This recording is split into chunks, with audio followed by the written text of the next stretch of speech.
So this was a question of mine. How many farms are there in the silo? So here's a picture from season 1, and we see a farm growing like corn or something, and then another farm growing cattle.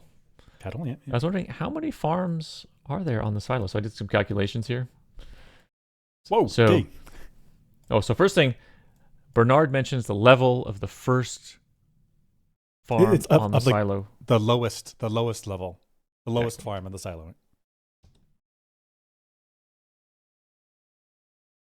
So like the down deep, the mechanical gang, they pushed the uppers up 10 more floors, and they hold more territory now. Okay. And now they're discussing like, is this a big deal? What level is the new barricade on? 120. And what is down on level 122? Without looking at a map. Anyone? What's on 122? Lower Mid's farm. We're trying to starve them into submission. Now they have a farm. So yeah, not optimum. So it has to be the lowest farm in the silo. Right. Because they didn't have one before, now they have one. Mm-hmm. Okay, and he said it's on 122. So this is the map from the silo that Lucas Kyle got. Mm-hmm. And here's 144, the total number.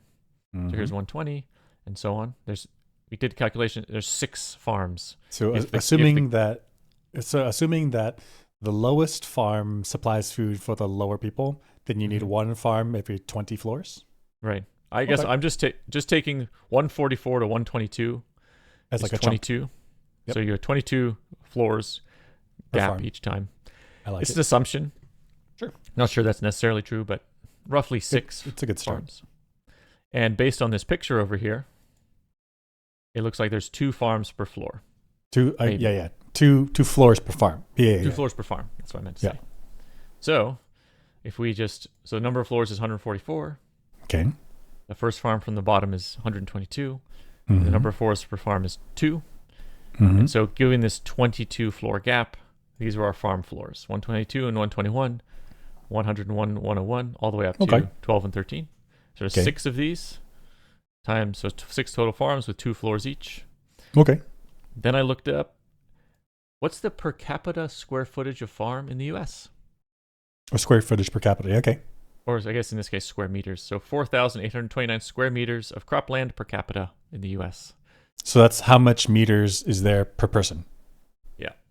Okay. So then I want to do a calculation. What's the surface area required per farm floor for the silo, assuming 10,000 people? So that would be how much. So each one of these floors, I want to calculate. So let's take this floor right here. Mm-hmm. How big is it? What's the surface area? If we assume that we have 4,800. I see. So you're saying, using American as an example, you're saying this much farmland supplies enough food for each person. So then you're saying if there's 2 floors per farm, how big are those floors, in assuming that they're supplying food for 10,000 people? Exactly. Okay, cool. So to get that, then we need the total farm surface area needed. Mm-hmm. And we divide it by the total number of farm floors. That'll give us the surface area per floor. Okay. So the total farm surface area needed is area per person, approximated by this. Yep. This number. Times the population of the silo. So that's total surface area. Divided 10,000. by the number of farms and the number of floors per farm. Okay. So that's the approximate size of per capita size in the United States times 10,000 people. Mm-hmm. And times 12, because that's the total number of floors. Yep. A farm, which gives us 4 million meters squared. It's huge. Okay. That is 750 American football fields, 400 soccer fields. That's per floor. It's per floor. These floors are huge. No way. Yeah. No way. Wait. That can't be right. That means this picture right here. This is 750 American football fields big. That means that this is the front of the farm. The actual farm extends super far into the back. Super far, yeah. I mean, okay, does this make sense? I think that's too big. That's too big. Yeah, that can't be right because these silos are enormous. So, yeah. So, okay, but they're doing like indoor farming. Okay. You know, so there's like some gains. Oh, they might be doing like vertical farm. Yeah, vertical farm. So if we look up, I think we did look this up. Yeah, vertical farming significantly reduces land use compared to traditional farming methods, allowing for a much higher crop yield per square foot. Okay. Okay. And Factor of 100. I don't think that's right. Where does it say a factor of 100? It says some estimates suggest vertical farming can use up to 99% less land than conventional farming practice. That seems unreasonable. That seems unreasonable. Let's look it up on Wikipedia. Yeah, let's go directly to the wiki page. Because I think this 99% is from like a propaganda. It's from a vertical farming website where they're like trying to get you to do it. Okay. Let's do this. Vertical farming land use wiki. So vertical farming. Okay. This is this like indoor farming. Advantages. So this is what we saw. Okay. The productivity of farm surface by a factor of 4 to 6 depending on the crop, with some such as strawberries maybe as factors as high as 30. So let's say let's call it 5. 10? 5. Yeah, factor of 4 to 6. Okay, sure, make it easy. Let's do make it 10 because 10 is easy. Just lop off a 0 here. So that's 75 American football fields. We go back to this picture. No way. Oh it's still big. It's still because that would mean that the diameter of the silo. So here's the height. That means that the diameter would be huge. Huge. Really big silos. Right. So it's not what we're seeing here. So, gosh, the silo must be enormous. Right. Because I don't know if it must extend way out into the distance. I mean, maybe there are technological gains that happen, and so farming is more efficient in the future than it is now. But if not, then this is not enough space. This is not enough food for people. Right. I think we have to make reference to it has to be more efficient farms through some better tech. Sci-fi magic. Sci-fi stuff. I mean, okay. It doesn't necessarily have to be magic. So sci-fi. Well, I mean, I don't know what it is. That's right, because it's sci-fi future that we can't explain. So it's magic if you can't explain how it works, right? Right. So it'd be interesting to know if there's anybody working in like the vertical farm, indoor farm, modern eco farming industry. Like, is this even realistic? The silo to have enough farmland, sustainable farmland, to supply 10,000 people indefinitely? Gosh, I don't know. And where are they getting energy from anyway? Right? Because ultimately, farm energy comes from the sun.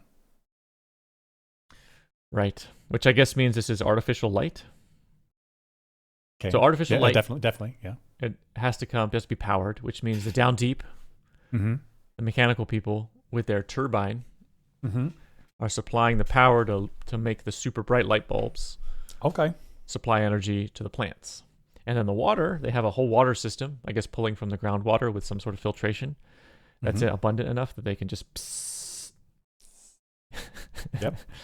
So I guess as long as the down deep has their turbine either coal powered or natty gas powered, or maybe there's some underground huge water current spinning a turbine somehow, then the energy is coming into the silo somehow. Yeah. And then what about the dirt? Gosh, the dirt. How you gonna?